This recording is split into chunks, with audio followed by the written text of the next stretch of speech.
Good evening. We're going to go ahead and get this meeting started for the City of Yuba City City Council. First up on the agenda is roll call. Terrell. Mayor Gill. Here. Vice Mayor Dukes. Here. Councilmember Buckland. Here. Councilmember Mon. Here. Councilmember Starkey. Present. Okay, if you would please rise for the invocation and the Pledge of Allegiance. Invocation led by Councilmember Buckland and Pledge Allegiance led by Councilmember Starkey. If you'll bow your heads as I pray. Dear wise and loving Father, we're grateful for your presence in this public meeting. Thank you for this day and the many blessings that you provide each of us. This evening we ask for your guidance during this meeting and the decisions that will be made here tonight.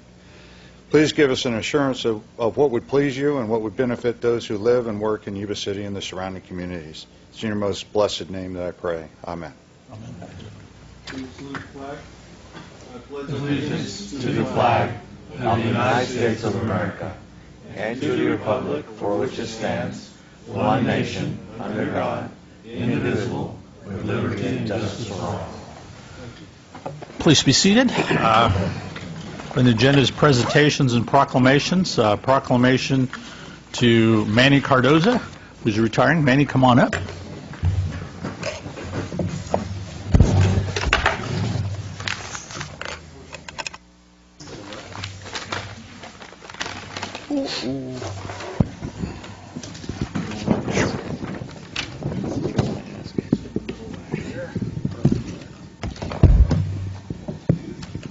Got a proclamation here for Manny Cardoza, and there's a lot of important information, but I'm going to summarize a lot of the great points here. I know you've been an employee for the City of Yuba City for almost 34 years, which is, 34 years, which is a long time for that, and we want to thank you for your service for this wonderful City of Yuba City.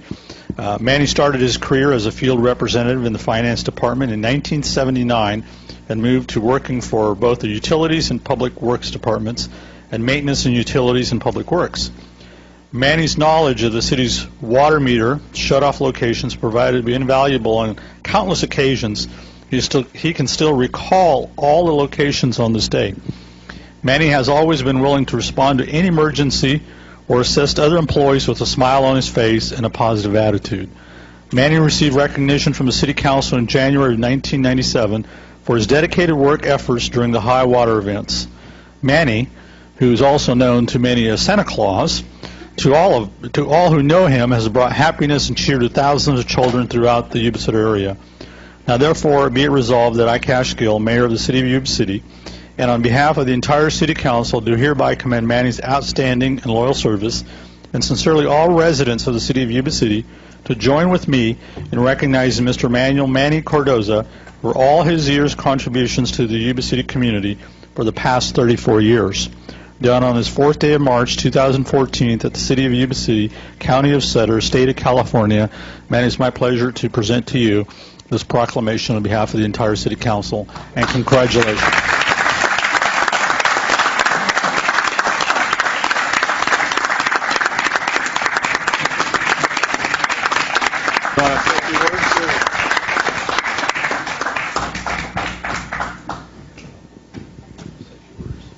Let's see. First of all, I'd like to thank Mom and Dad and my family, and I would like to thank Mr. Jack Kurtz, because if it wasn't for him way back in 1979, I wouldn't be here today, giving me the privilege of working for the city.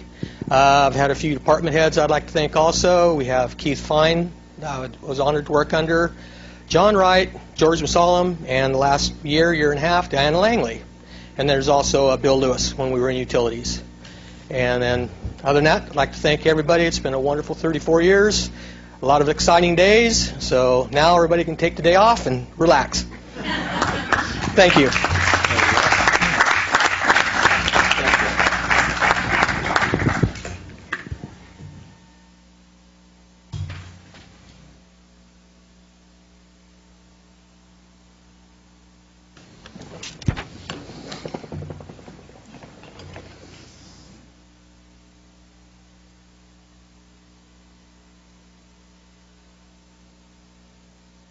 Okay, next thing on the agenda is item number 2, authorization to accept the year 2013-14 California Citizens Option for Public Safety COPS Grant, approximately $100,000. Chief Landon. Thank you, Mayor Gill. Vice Mayor Dukes, council members, I appreciate you listening to me this evening.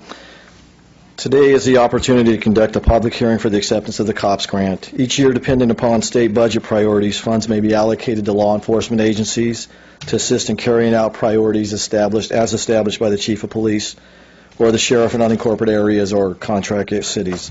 Over the last several years, monies have been made available through the state to local law enforcement agencies in the form of the Citizens Option for Public Safety grants. This year, the city of Yuba City will receive approximately $100,000. The state government code restricts the money to be used for frontline law enforcement, and it can't supplant any existing law enforcement services currently provided by the city. There is no cash match that's required for this. Traditionally, the police department has utilized the funds obtained in the grant for major approval expenditure categories, technological advancements, and infrastructure improvements for the benefit of frontline law enforcement. This year, in the past years, we've used it for police radio systems, secondary repeaters, total service weapon upgrade for all the weapons officers, emergency operations centers retrofit, equipping all the patrol vehicles with mobile data terminals. We've researched doing the microphones for the police, the video cameras on the officers themselves. That's something we're continuing to do. But right now we're trying to use other sources for that, and we're waiting for the technology to catch up to that, so it does make it more useful. We'd suggest a continuation along those paths of technology evaluation and implementation, and we also have some projects that we do want to consider. Some of the money will be utilized to continue the purchase of the mobile audio-video recorders for the vehicles. We find that's very useful. There's accountability that's attached to that, but there's also a reduction in complaints as long as they're in front of the vehicle. And it does provide live video of certain incidents and scenes. So it does have a big benefit to us, and that's something that is not currently budgeted. But we will need to ensure that our internal services fund does match that in the future as this stuff becomes damaged or as we upgrade it later on. We'll also be purchasing equipment for our specialized weapons and tactics team in the form of specialized equipment, and that's going to be identified as necessary. That's the type of stuff that after just a couple of years, 5 years usually is a shelf life for most equipment for the SWAT team, and it's something that we need to continue to make sure that we have for all our high-risk warrant services and other needs that calls for the SWAT team to be utilized. A portion of the grant will also be used to purchase technologically advanced cameras for the use in emergency situation. These cameras have a mobile platform and are multi-use. It's something that we're looking at right now. We have been shown some really neat technology advances through the mobile platforms, and basically it's like Councilman Buckland could explain a lot better than I could, but is a mobile platform with a video camera on it that has a range of several hundred yards. It's got a lot of applicable uses that would save us time when looking, for instance, for a suspect who has fled the area. We know he's in a certain area.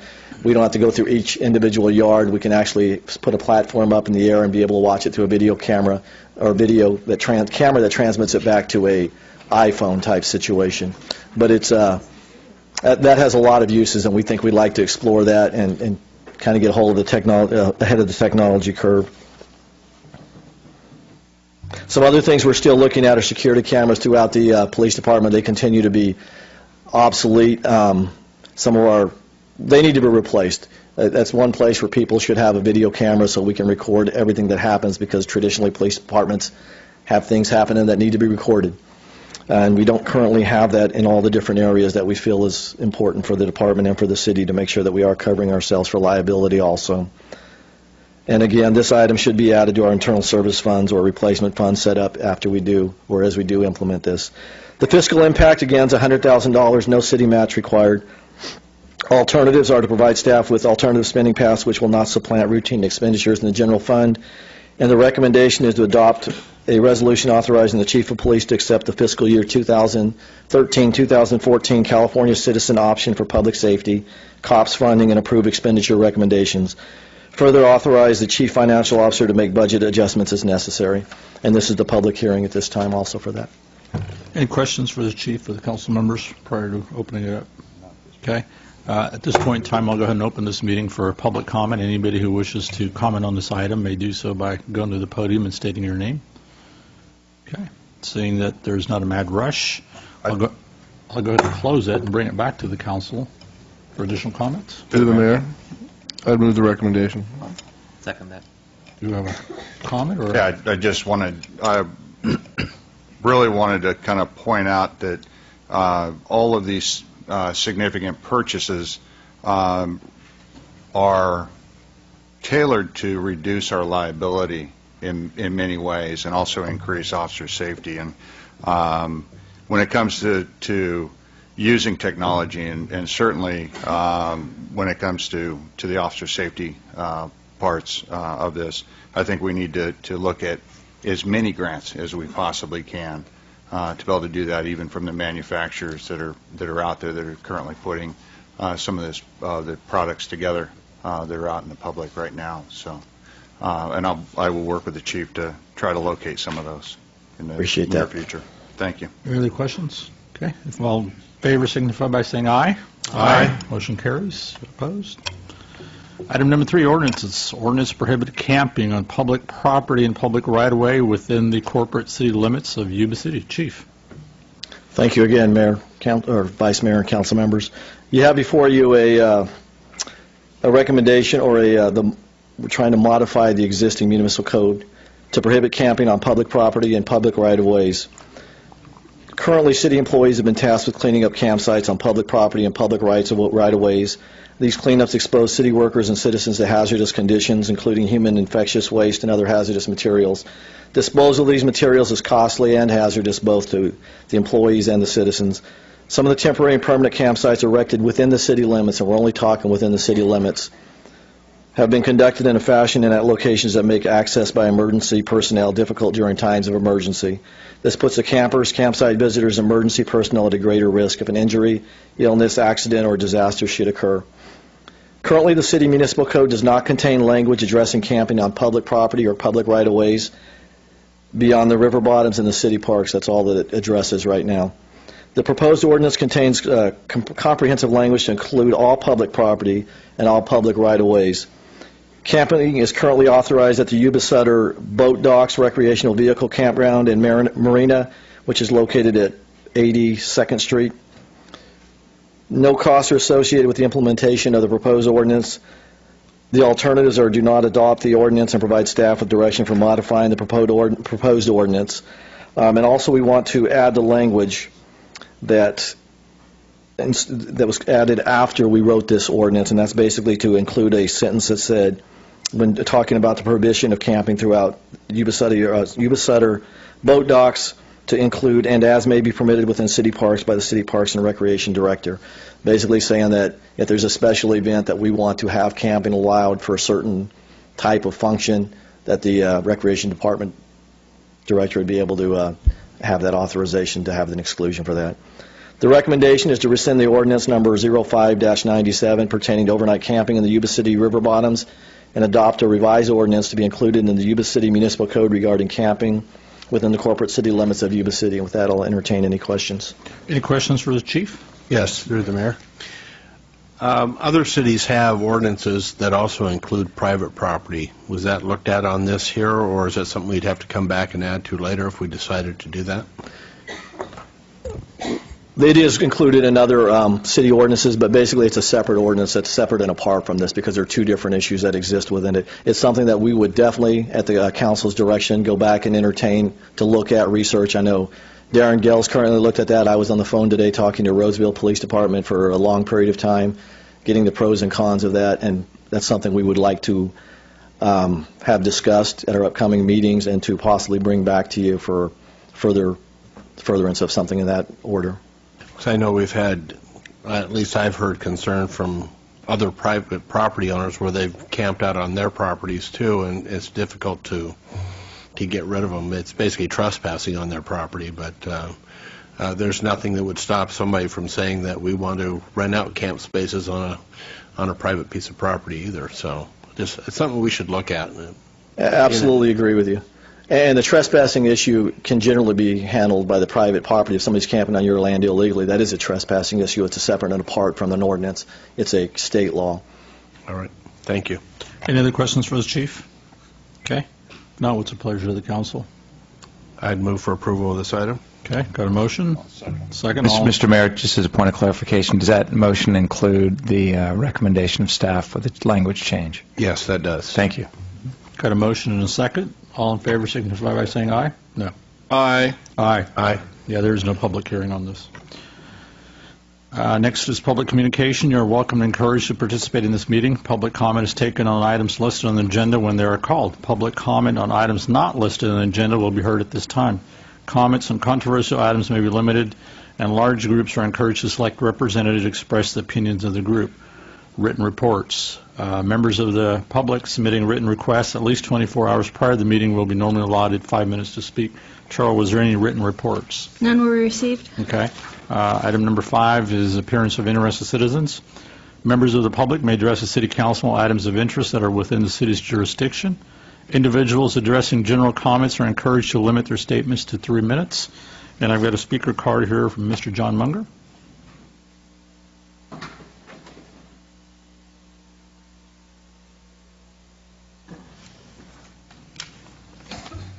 Welcome, John.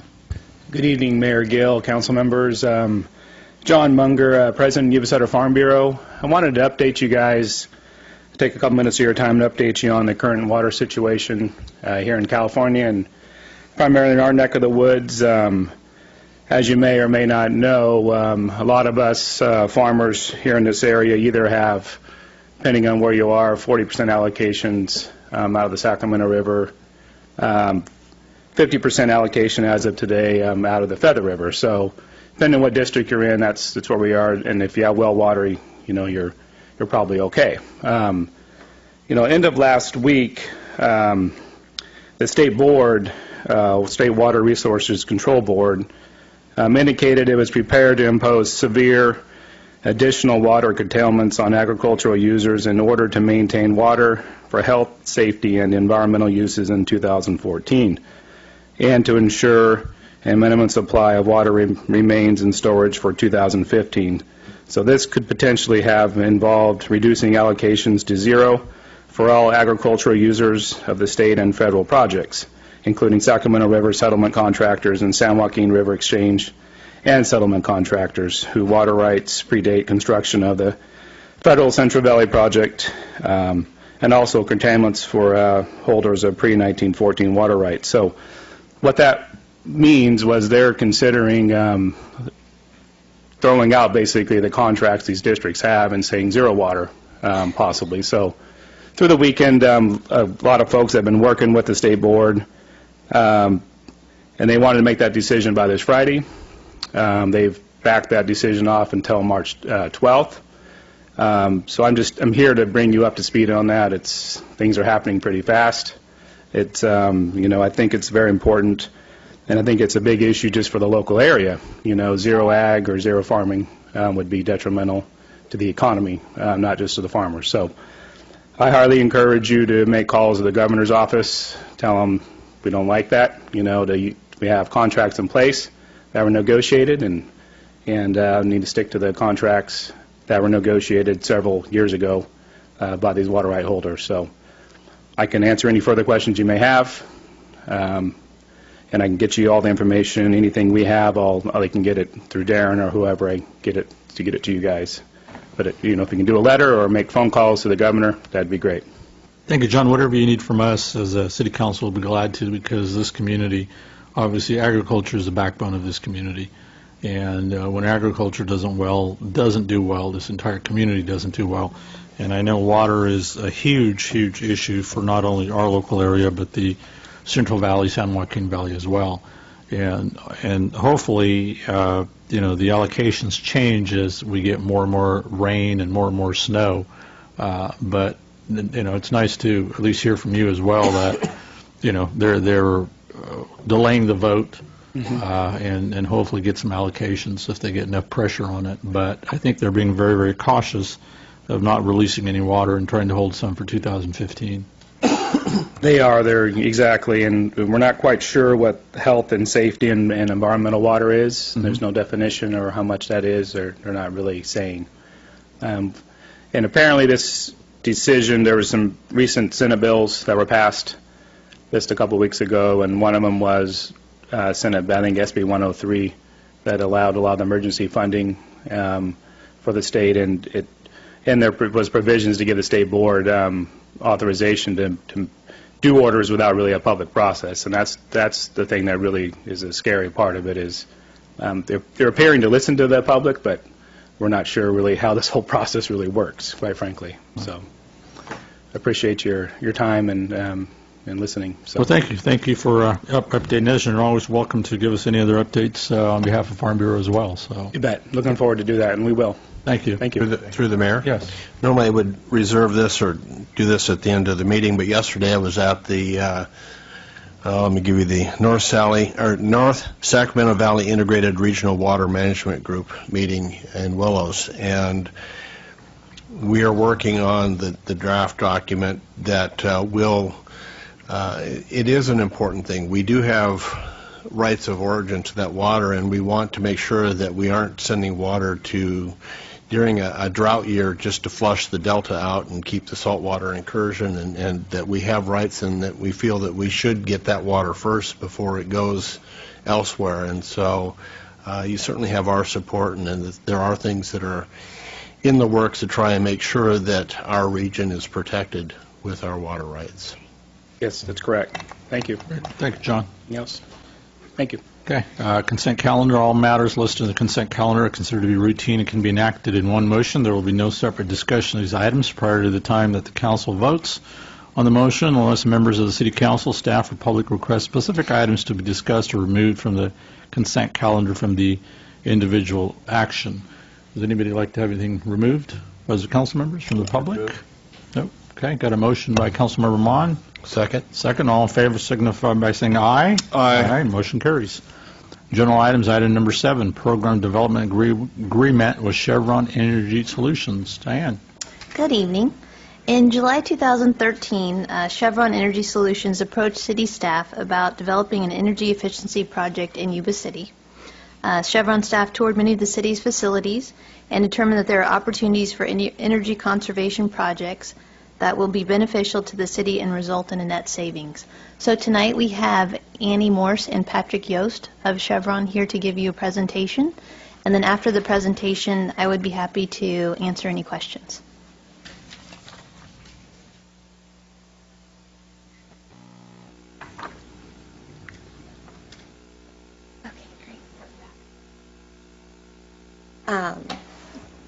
Mayor Gill, Vice Mayor Dukes, members of the City Council, thank you for giving us the opportunity to present to you this evening. My name is Annie Morse. This is my colleague Patrick Yost. I work in a business capacity with Chevron. Patrick is a project manager and professional engineer with Chevron Energy Solutions. Our programs create energy and water savings, support local economic development, and provide educational opportunities for schools. In the past year, our local team has worked with Yuba County, Sutter County, the City of Livermore, and the West Sacramento School District, among others. In 2014, we hope to develop a project with Yuba City. We feel privileged to be here tonight. We've had the opportunity to work with Mr. Krager and Ms. Langley, and we have some ideas for ways we can support critical city goals, such as generating fiscal savings, supporting economic development, and improving public infrastructure. We've had the chance to walk Yuba City's facilities, and with the help of staff, create an initial energy analysis and project scope which indicate a financially viable project is possible. Tonight, we will share those findings and outline next steps for working together. Thanks. Okay, great. All right, in this presentation, we will provide you with an overview of the proposed partnership. We will describe the benefits to Yuba City in working with Chevron and the specific projects we have identified in the preliminary assessment phase. We will also share the financial analysis, and finally, we will explain our process and map out our next steps. The package we developed in our initial assessment will create $1.8 million in net savings. The performance of the projects is backstopped by Chevron, which greatly limits risk to the city. During the next phase of development, we will continue to explore opportunities to save energy in other ways and work collaboratively with staff to define the final scope. We are not a product manufacturer, and we are vendor neutral, which means that the city ultimately has much more control in choosing the technologies we implement and the way the projects are designed. We will leverage Chevron's banking relationships to secure multiple financing bids for the project from which the city can choose. We'll help arrange the financing, but Chevron has nothing to gain on the type of financing Yuba City chooses to use. We do not finance projects, and that's not part of our business model. So we're there to try to find the most attractive financing to make this project work for Yuba City. We also encourage qualified local contractors to bid on the project work, and all final subcontractor decisions are made by the city. Thus, the city has the flexibility to choose local contractors even if they are not the lowest bidder that comes to the table for that scope of work. This is under Government Code 4217, which is designed to allow cities and public entities to contract for energy projects in the most efficient way possible. By hiring local, these projects have a beneficial impact on the local economy. All right, Patrick is going to talk about the work completed to date and our project scope. So to start out the project, and I want to thank city staff for helping us out with the preliminary site walks, but how we start out this process is we get the PG&E bills that explains the gas and electric usage of the city, and this helps us prioritize where we're going to look for energy efficiency, renewable generation possibilities, or infrastructure projects that we can find throughout your sites. And we did site audits of the City Hall, PD, some of the fire stations, water treatment plants. So we really did a comprehensive look at the city. And the whole idea is to look at these buildings, try to develop a comprehensive project that's optimized for the city to provide financial savings of the future and provide O&M or operation and maintenance relief to the facility staff. So. Next slide. So just to give you an idea of the scope opportunities that we've developed so far, you'll see as we go across here, the first item here, solar water, hot water heating, and that's at the pool. Right now there's a really great incentive out there that helps solar thermal heating for pools or for domestic hot water usage in buildings. This actually provides about 60% of the cost of the system, so it really makes it financially viable and it would offset 60% of the gas usage at the pool. There's also indoor lighting and outdoor lighting throughout the city. Most of the technologies used in the buildings now is fluorescent T8 lighting. LED lighting is the newest, greatest thing, providing about 50% of this energy savings that a typical T8 fixture uses. So it's a really great opportunity here. And then we noticed at the police station and City Hall, there's some possibilities for doing some retro commissioning, looking at the air handlers, looking at some of the compressors, and seeing how we can tune those machines to operate a little bit more efficient, providing great savings to the city. Also at the PD, or police station, the EMS, that's the energy management system, that's what controls all the heating and cooling units.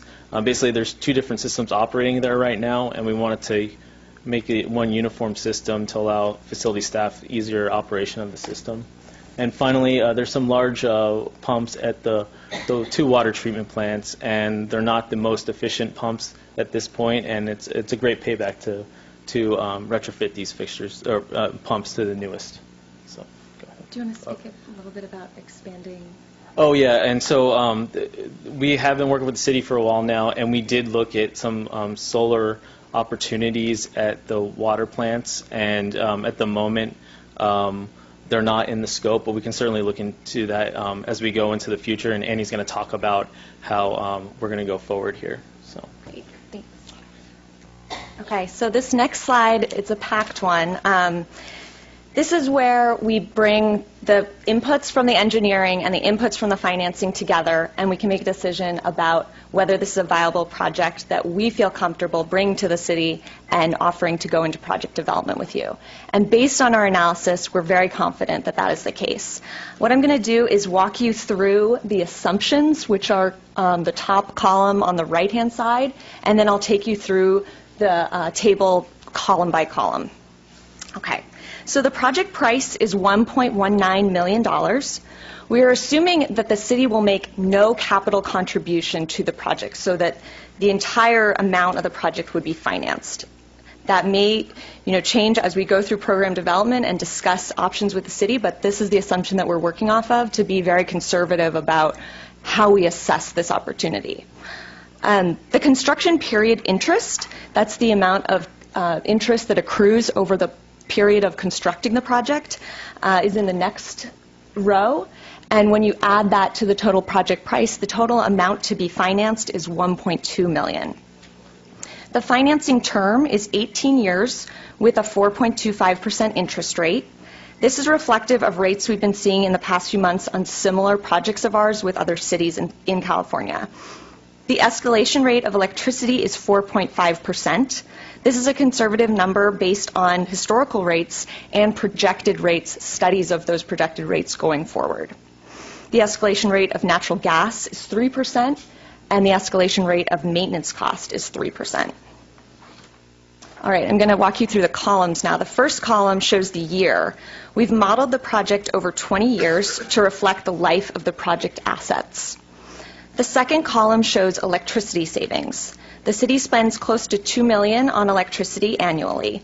We'd like to make a bigger dent than what we're showing here, but there's opportunities to do that during program development. The third column shows natural gas savings. The fourth column shows lighting maintenance savings, which come from the LED lighting project. If you don't have to change light bulbs as frequently because of the long life of LEDs, you're going to save money on your lighting maintenance. The fifth column shows incentives that will be paid to the city from PG&E through programs for LED and solar hot water. And the sixth column is the total savings if you add up columns 2 through 5. So you'll notice the seventh column is the lease payment. Let's see, where do I want to go from here? So in the seventh column, you see that the first year, that lease payment is higher. The reason that we've modeled it this way is because we would assume that the city might want to use those incentives in the first year to pay back more of the lease in the first year to reduce your financing costs over time. So in the final column, the net savings are even from year to year. In regards to the financing, we really have no stake in how the city chooses to structure the payments, what financing partner you use. We are there to help facilitate that and to make that an easy process for the city. And because of our engineering expertise and the way that we work with financing partners, they feel comfortable financing these types of projects when Chevron is backing them. So at the bottom of the net savings column, you'll see the total savings over 20 years. So what you're looking at is $1.8 million in total savings to Yuba City made possible in this program. Okay. This next slide shows our process. So we've already gone through the opportunity assessment phase of the process. You'll see some of the activities that we did during that phase included utility analysis, like Patrick mentioned, site walks. We've also gone back and forth with city staff about their preferences on types of projects to include and looked at different scenarios of including some things and taking them out and putting them back in. So what we've agreed upon today is really a baby step that the city can take and that we can feel really confident will save money for Yuba City, but we hope that it's the beginning of a larger partnership between our organizations. The next phase of development is program development. Patrick's going to speak a little bit to the activities that happen in the next phase. Yes, so the project development phase, this is where we're actually looking at finalizing the engineering for all the scopes that the city would like us to move forward with. And this can also include other projects that may not be identified right now. So once we have a final design for the project, we go out with our bid package to our pre-qualified subcontractors, and we can certainly include any local subcontractors that the staff may want to include in this. And we get bids for the project and then look at the overall financial benefit to the city, including the grants and incentives opportunities that we can identify, and come back to the city with one complete package on implementing each of the measures. So. Okay. So this slide describes the structure of the program development agreement, which is the next step in the process. After completing program development, you're kind of starting at the end of the flow chart here at program development. If we find together that the resulting project does not produce average annual savings of $25,000, we will part ways and the city does not owe Chevron anything. If the project does reasonably project $25,000 in annual savings, our intention is to enter an implementation phase and build the project for Yuba City. which would be negotiated at that point in time between the city staff and Chevron. In that case, if the project does, in that case, the cost of development would be rolled into the cost of the overall project and would need to be paid out of savings from the energy measures. If the city opts not to implement the project at that point, so that would be here, the city declines to implement, that would be the only case in which the city would owe $25,000 in development to us to recoup our costs of doing the engineering work in this phase.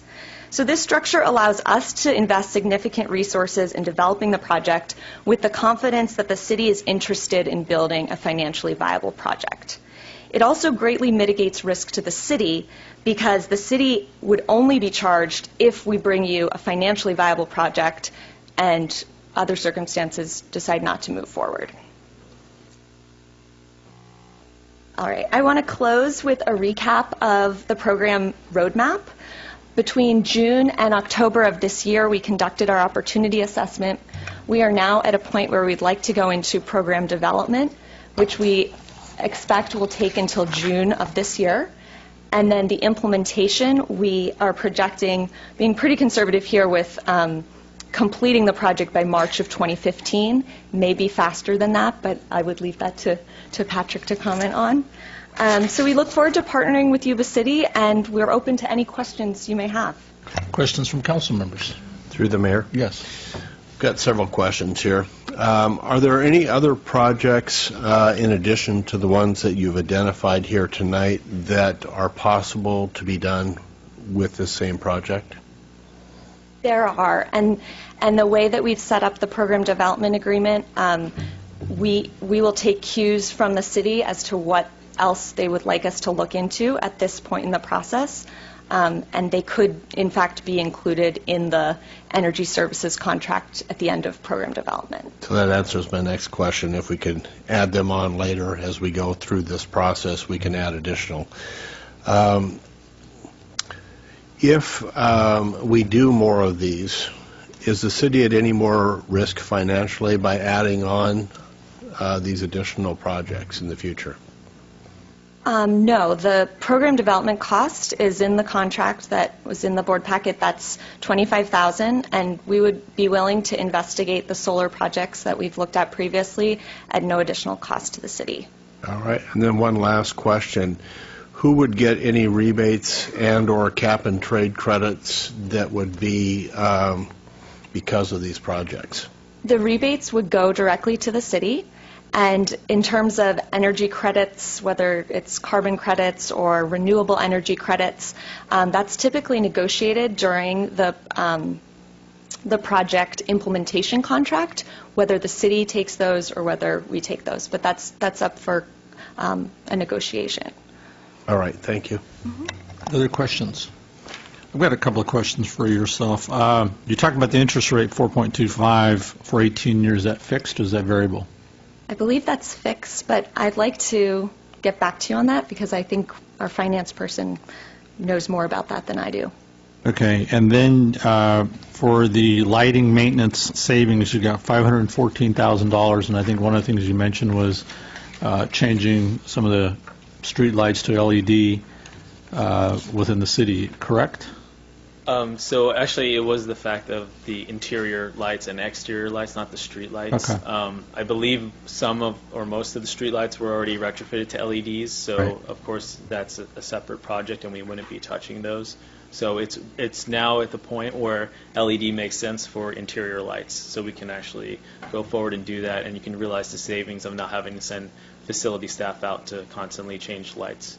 So. Okay, and if we're looking at this 18 years, obviously you don't own it until it's all paid off.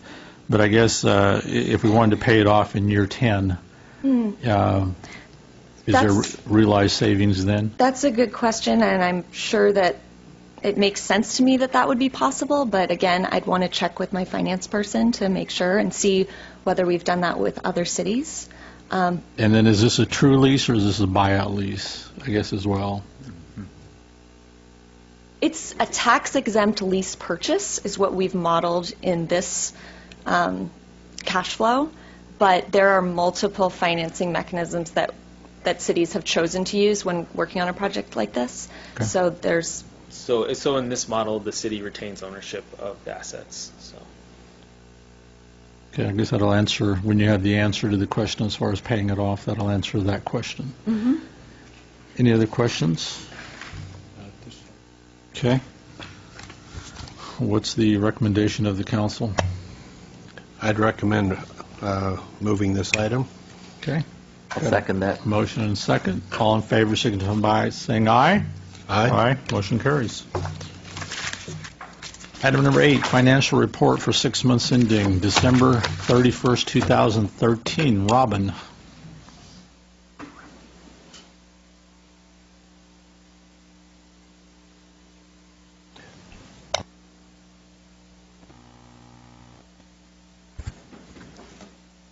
Good evening, Mayor and members of the City Council.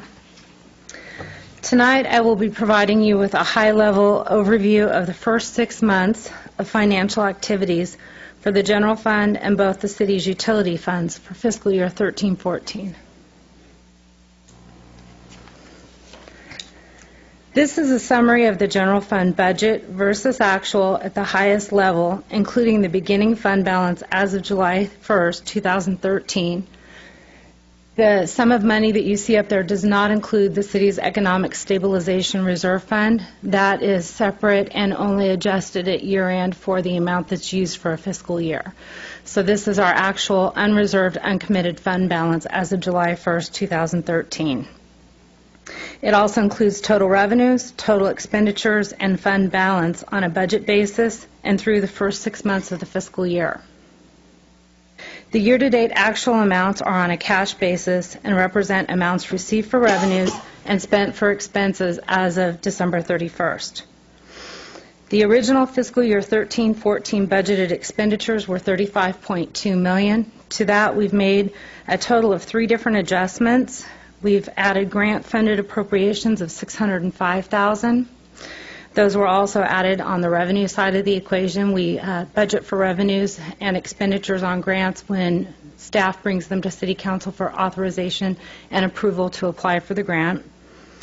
Prior year purchase order commitments of $304,000 and police and fire operational review costs of just under $90,000.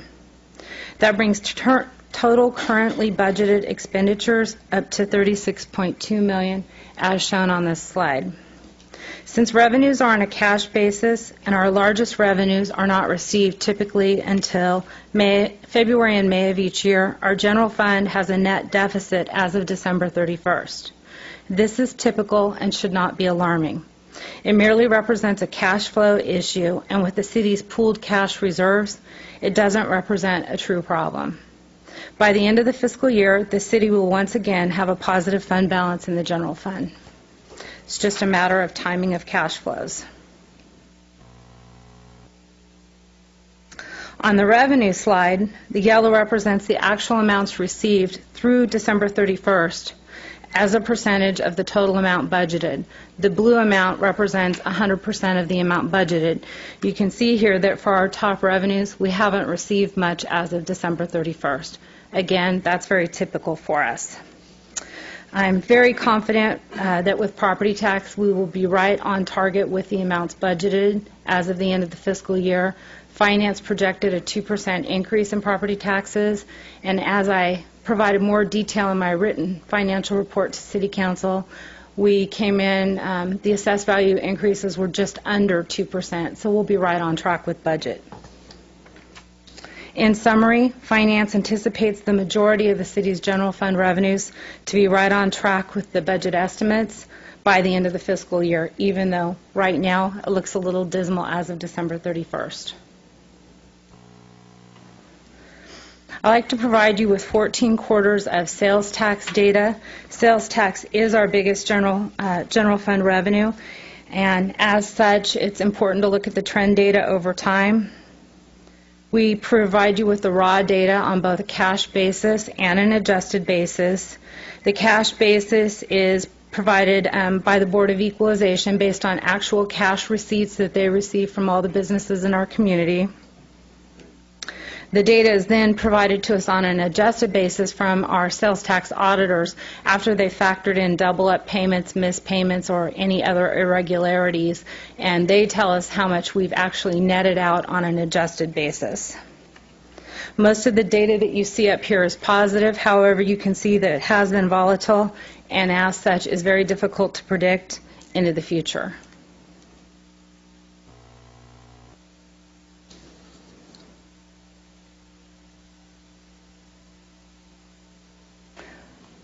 I apologize. I just noticed a mistake. On the side it says general fund revenues. That should say general fund expenditures. I might be the only one that notices, but I don't want anyone to be confused. Salaries and benefits. Comparing, again, a percentage of the total budget expended in gold compared to the blue, which is 100% of the amounts budgeted. For salaries and benefits, we've expended 44% amount of budget as of December 31st. This seems a little bit low. Typically, we would be closer to 50%, but I attribute this to all of the vacancies that the city has, and I know that HR is currently going through a lot of recruitments and trying to fill positions throughout the city. 42% of the amounts budgeted for operating expenditures have been spent halfway through the year, and in total, looking at the general fund budget, expenditures equal 43% of the amount budgeted. Again, a little bit lower than I would expect. We don't do accruals, for example, until fiscal year end, though. So this won't include anything that we incurred the expense in December but didn't pay it until January. Finance typically sees about $700,000 in savings at the end of each fiscal year from general fund dollars that are appropriated but not expended as of the end of the year. Next month, Finance will be receiving projections for fiscal year and total expenditures from all of the departments as part of the annual budget process. And then Finance will go through and tally all of those up and try to come up with a better estimate of what the year-end projected savings will be for the general fund. It's difficult to tell because we do backfill for positions with overtime when we have vacancies and still try to staff as much as possible. But we'll put that data together and provide it in the next update to City Council.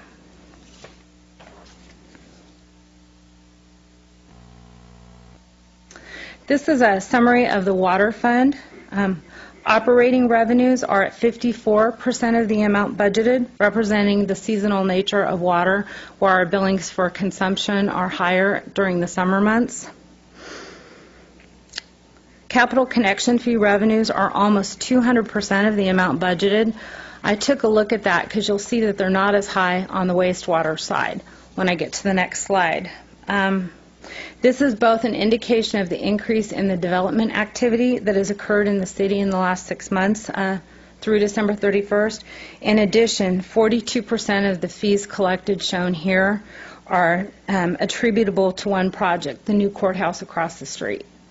I was surprised at how large the connection fee revenues were, so I went looking to see why, and 42% of it is straight from the county for the courthouse project.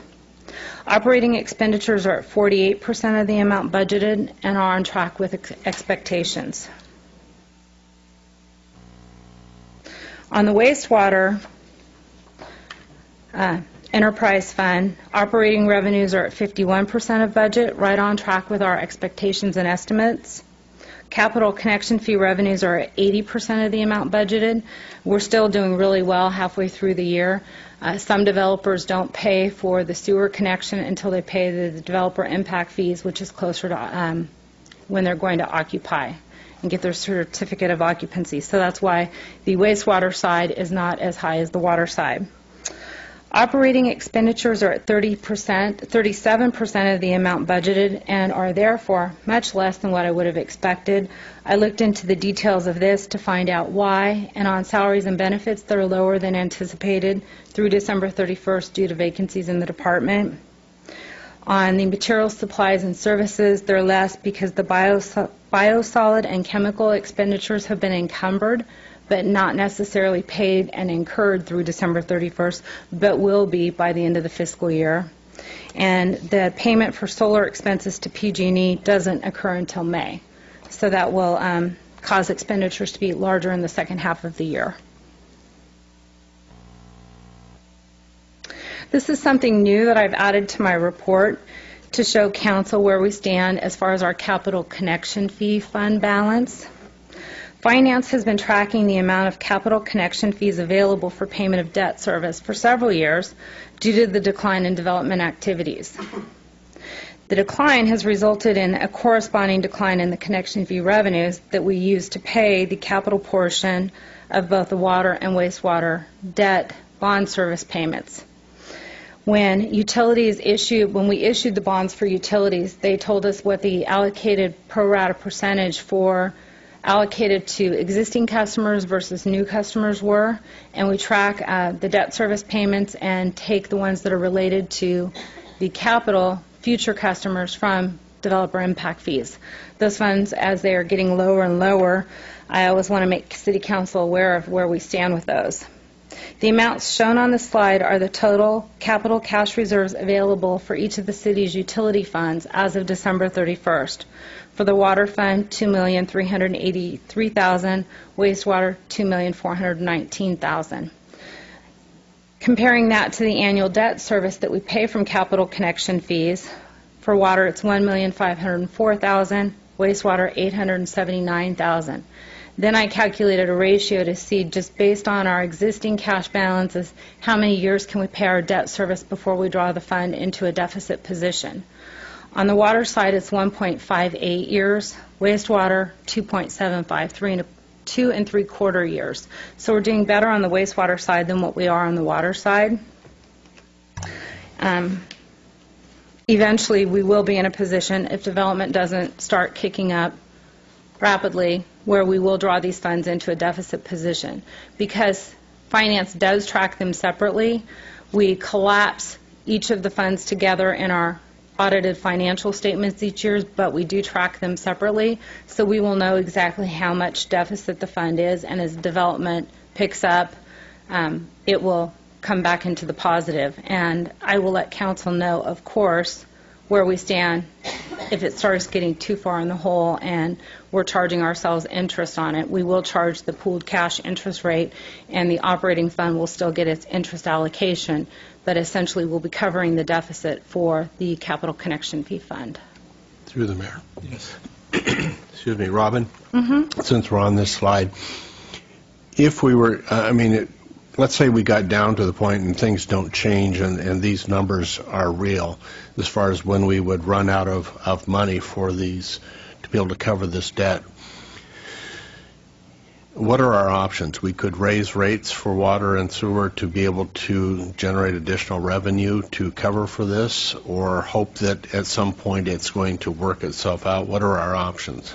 Those are our two options as I see them. I would certainly follow up with our bond counsel if we get to that point, but our bond covenants that we agreed to when we issued the bonds are that we will raise rates if necessary to cover the bond payments.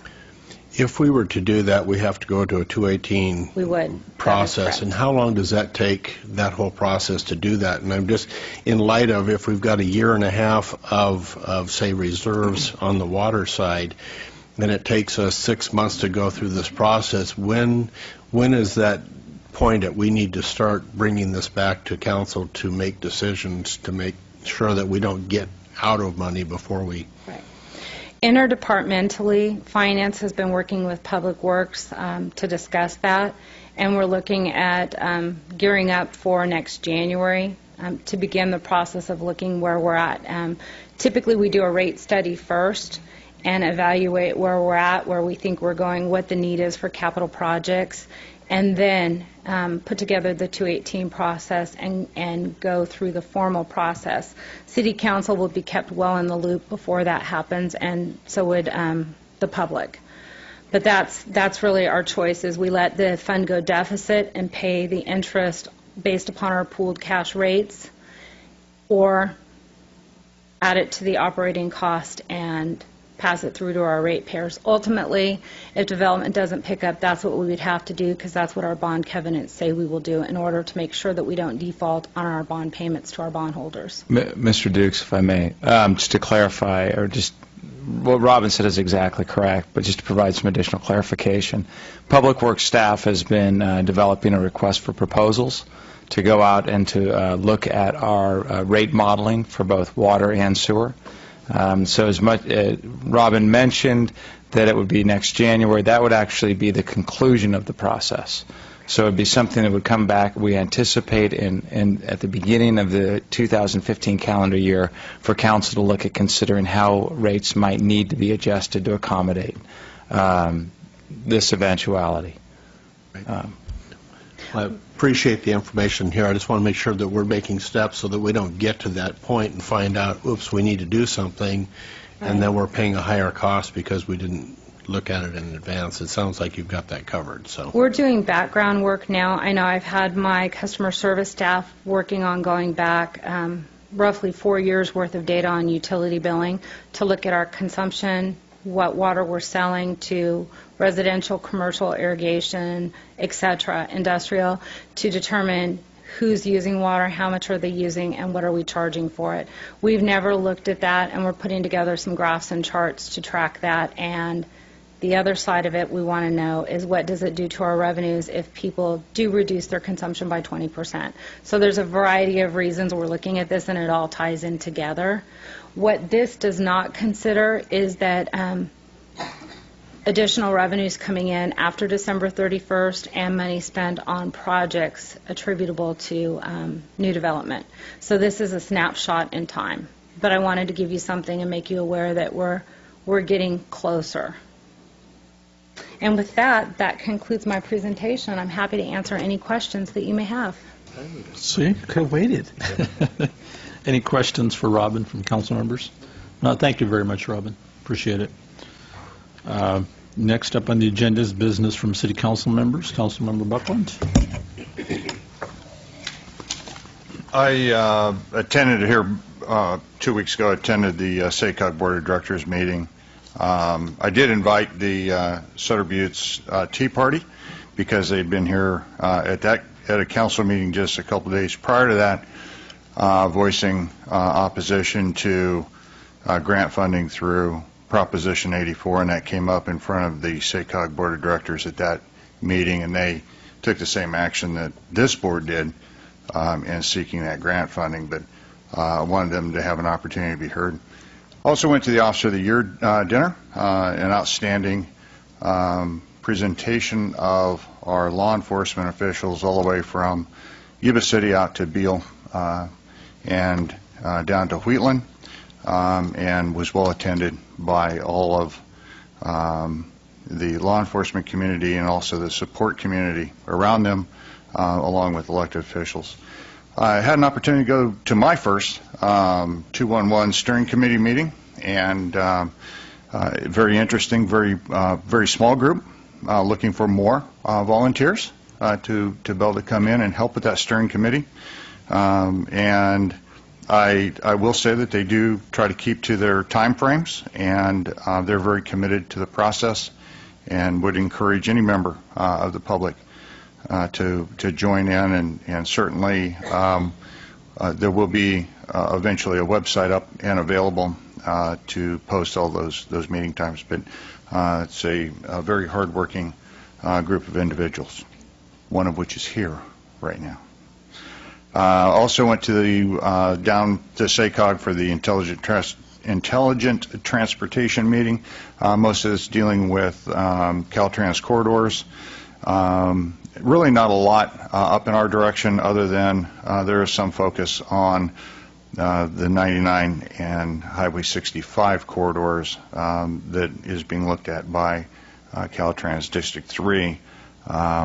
Most of us taking of the transportation needs that were being looked at this meeting pertain to the WX in Sacramento and other transportation corridors right around Sacramento. Along with the entire other members of the council, went to the Buckeye Festival, went to the Hostess kind of meeting. This is where we get to meet who the Buckeye Hostess is. Also, everyone, I think, except for Councilmember Starkey, was at the parade. I'm not calling you out, man. I'm not calling you out. But he was afraid it was going to rain, and it was dry. But all of the other Buckeye functions were absolutely amazing. So, and appreciated being able to spend more time in those public events with each of the members too. That's a great time. Great, thank you. Councilmember Mon. Well, we go to a lot of the same events, and it's a little more casual. We're spending time with each other and also with our elected officials from the Board of Supervisors from the two counties. Department had such a great weekend to have that. Several functions in the relation like parade starting Friday. And good to build relationships with regional. And I guess it's still true that it never rains on Buckeye Parade. Also had the pleasure of going to the Officer of the Year dinner in honor to honor our people that protect and serve the community. They a lot of great officers.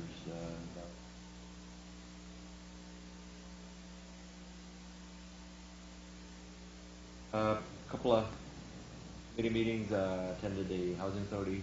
Our Housing Authority now is the Nevada County, and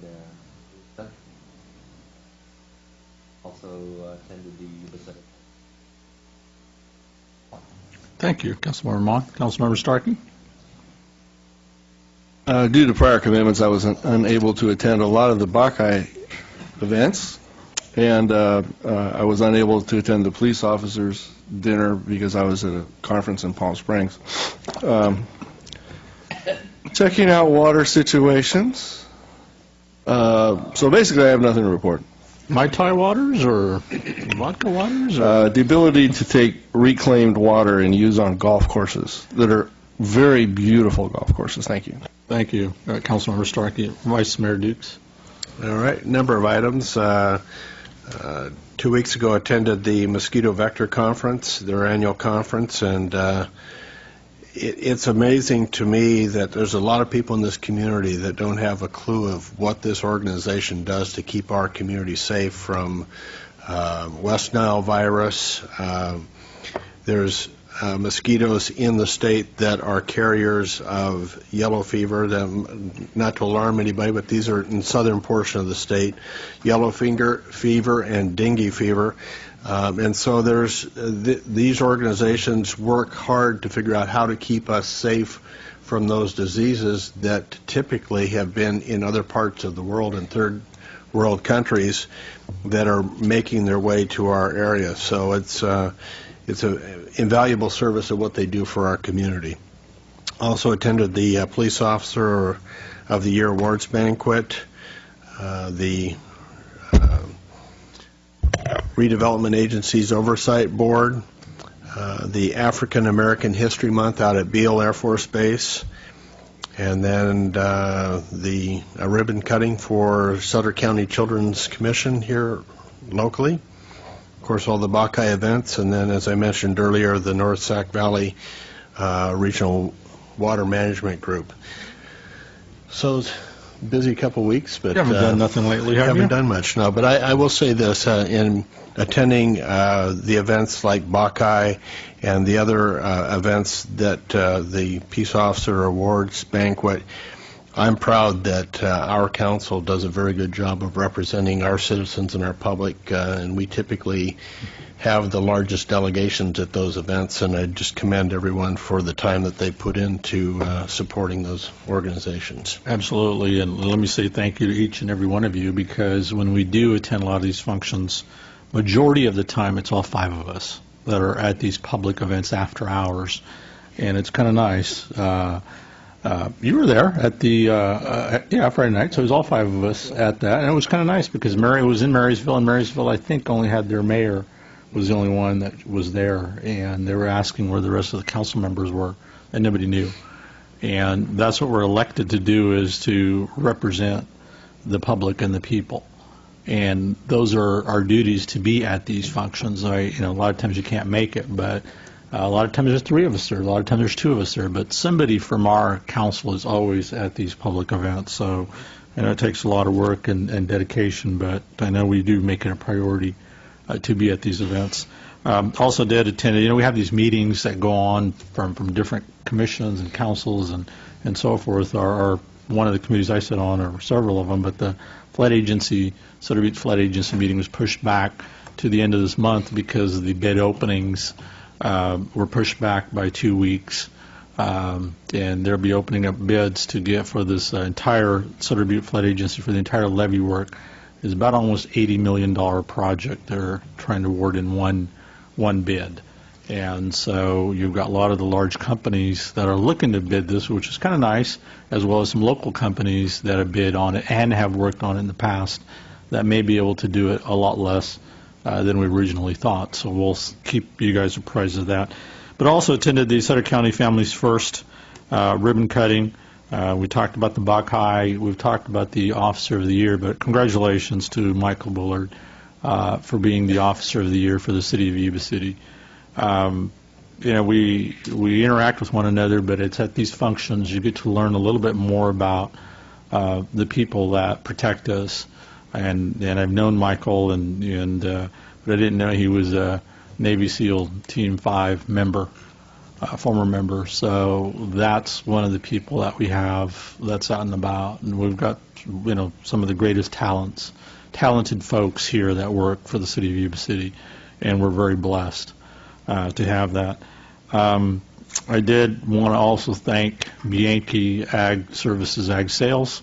They're the ones that provided our gators for a ride. They dropped them off and they picked them up as just a courtesy, and so I do want to say thank you to Jim and his group for bringing them out and letting us ride in those. And I do also want to thank everyone here for attending those events, and also want to wish you, Mr. Buckland, happy birthday. If you're wondering what those balloons are, we're trying to figure out what the revenue expenditure thing. We couldn't see it, Robin. Otherwise, we would have corrected you. But because we were kind of trying to dodge around those, those balloons. So I guess you are 29 again, right? Again. Yeah, I noticed you were moving a little bit slower today than you were yesterday. So something is there. Yeah, second anniversary of 29, right? But that's all I have for tonight, and thank you guys very much for attending today's meeting and taking time out of your schedule. With that, meeting is adjourned.